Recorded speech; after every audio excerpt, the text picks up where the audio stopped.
Hi, my name is Ava Fitzgerald and I am in 8th grade at the Palm Beach Maritime Academy. Right now, I'm at Lake Worth Beach in Lake Worth, Florida.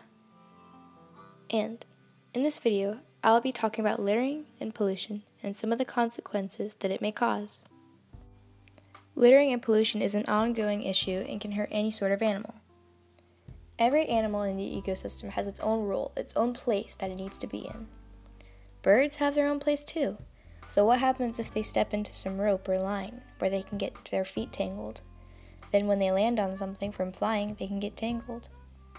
Or what if they eat a small piece of plastic? Plastic can come from anywhere, like these water guns for example. I know that the water guns don't look so harmful now, but what happens when they wash out to sea and break up into smaller pieces? Pieces about the size of this pen cap.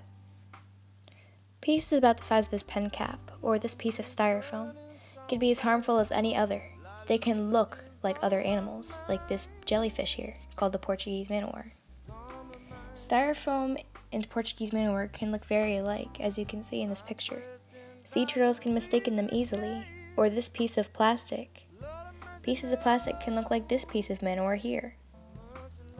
And when animals do mistake plastic or styrofoam or any sort of man-made garbage for food, what do you think happens to it? It's definitely not digested. It just sits there in the animal's stomach, doing absolutely nothing. It's not digested. The animal doesn't get any nutrients from it. It's all just a turn for the worse. The garbage makes the animal feel full because it's filling up inside of the animal's stomach. Then, over time, the animal begins to be malnourished because he doesn't have any nourishment from the plastic that it's eating. It doesn't provide any nutrients for it. Nothing helpful comes from the plastic that we throw out in the ocean. The ocean is a privilege to mankind. It was given to us and we need to take care of it. It's as simple to take care of as just to stop littering or to volunteer in beach cleanups. Did you know that the U.S. spends $11.5 billion on litter cleanup every year? We can stop that just by being a little bit more careful. I will now be explaining why plastic could be a big problem for the ocean. This tub of water here will be representing any ocean water, and this piece of plastic here will be representing any other plastic that happens to find its way to the ocean. If you look at the plastic now, you'll notice that it's clear or transparent.